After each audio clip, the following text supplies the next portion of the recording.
Well, is terror closer than you think? About an hour north of Columbia, a small community called Islamville goes about its daily business. But their neighborhood is unlike any other in our state.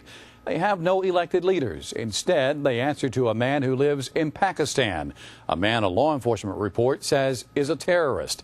Tonight, in an On Your Side investigation, we travel to Islamville in an effort to get answers. You know, it's not a location that we sit back and absolutely ignore. York County Sheriff Bruce Bryant is talking about this 34-acre site called Islamville, a self-contained Islamic community. All of the residents here accept this man as their ultimate leader, Sheikh Mubarak Ali Jilani. This 2006 law enforcement report was produced by the Regional Organized Crime Information Center. The center is funded by the U.S. Justice Department. The report says Jilani is known as an international terrorist and is the leader of the terrorist group called Jamaat-ul-Fuqra. The report also says Jilani is the leader of 7 covert paramilitary training compounds in the U.S., with one of those in York County. I know there's a lot of people that has great concerns about this compound, but you know, the Constitution of the United States certainly protects them and their right to be there. And, you know, we have to abide by that. But it doesn't stop there.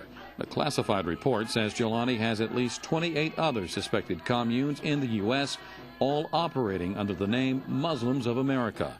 The report says they have more than 3,000 members spread out across the country, and that at least a dozen members have been convicted of terrorist activities, including conspiracy to commit murder, fire bombings, and gun smuggling. I think most of the people that are part of Sheikh Jilani's total structure are unaware of the very intense terrorist connections that Muslims of America has had in the United States for the past quarter of a century. Martin Moyer is president of the Christian Action Network. His organization has been investigating Jilani for the past 3 years. During his research, he obtained this tape. It's called the Soldiers of Allah video. On it, Jilani says Muslims must learn to defend themselves. Life is becoming more hard for Muslims. Therefore, every Muslim man and woman should learn to defend himself or herself. We are establishing training camps. And he says, you can reach me to join this organization by contacting our members in South Carolina. You can reach us in South Carolina or in Pakistan, wherever we are. It's not known for sure when or where this tape was made, but it does show someone teaching guerrilla warfare, including weapons training. Sheriff Bryant says neighbors often report hearing gunfire coming from the York County compound. At least once a month, anywhere from 500 to 1,000 Muslims converge on Islamville. The sheriff says his office is always told in advance, and there's few, if any, problems. Nevertheless, his deputies patrol the area on a regular basis. So Sheriff Bryant told you correct. This is an open community. We don't hide anything. This is Ali Rashid, an Islamville elder. Sheriff Bryant says Rashid was recruited by Jilani more than 25 years ago in Pakistan. He showed up some 2 minutes after we drove into the compound. Well, I'm sure you've already photographed. What you've just photographed is all there is. The shrine is down the road, and the houses that you passed are all private residences. There's not anything else going on besides we have, 5 or 6 residences down here, and that's it. When we asked Rashid for an interview, he declined, saying the Muslims of America leaders didn't want him talking with the media. He says they told him, well, look, anybody that gives a news interview, make sure, you're not saying things that, would seem like we're some kind of hidden group or something like that. We don't want you to get that impression. However, he did agree to call his home office to see if he could talk. A few minutes later, he came back, and again the answer was no. But when I asked Rashid about possible terrorist ties with Sheikh Jilani, he did tell me this. We're not listed as terrorists. Sheikh Jilani is not a terrorist, so we don't have no problem. He then took my name and number and promised somebody would get in touch with me. We'll give you a call, and we'll talk to you, okay? We were then escorted from the property, and no one ever called. Obviously, law enforcement has been concerned about Islamville since its existence. These people drive school buses here, in this county. They work in our hospitals. But the sheriff's biggest worry has to do where Islamville is located.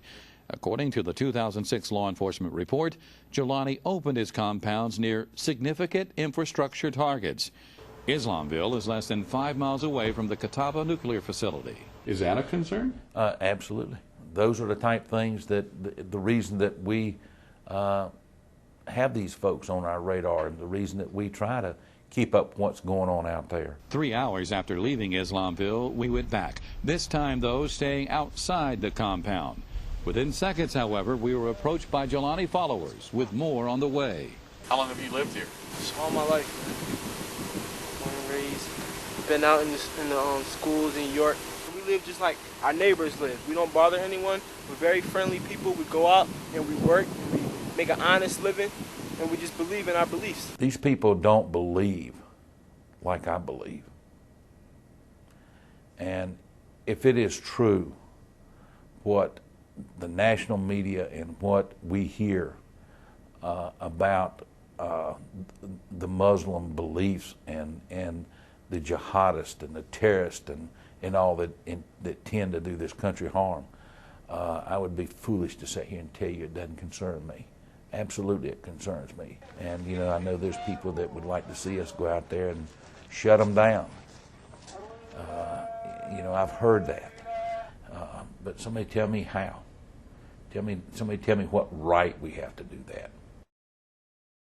Well, despite that 2006 law enforcement report that says Sheikh Jelani is known as an international terrorist, he's not on any current terror watch list in America. Neither are the compounds that he controls, the Muslims of America. However, at one time, Jelani and some of his followers did appear on the State Department's list of terrorist organizations. However, they were removed from that list some 9 years ago. As far as who's living at Islamville now, more than 100 people stayed at the York County site 2 years ago, but that number is now down to around 50.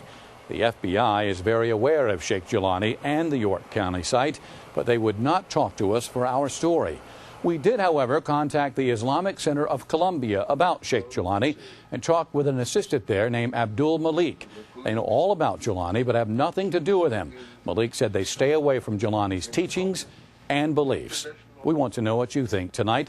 Just go to WLTX.com and leave your comments about Islamville.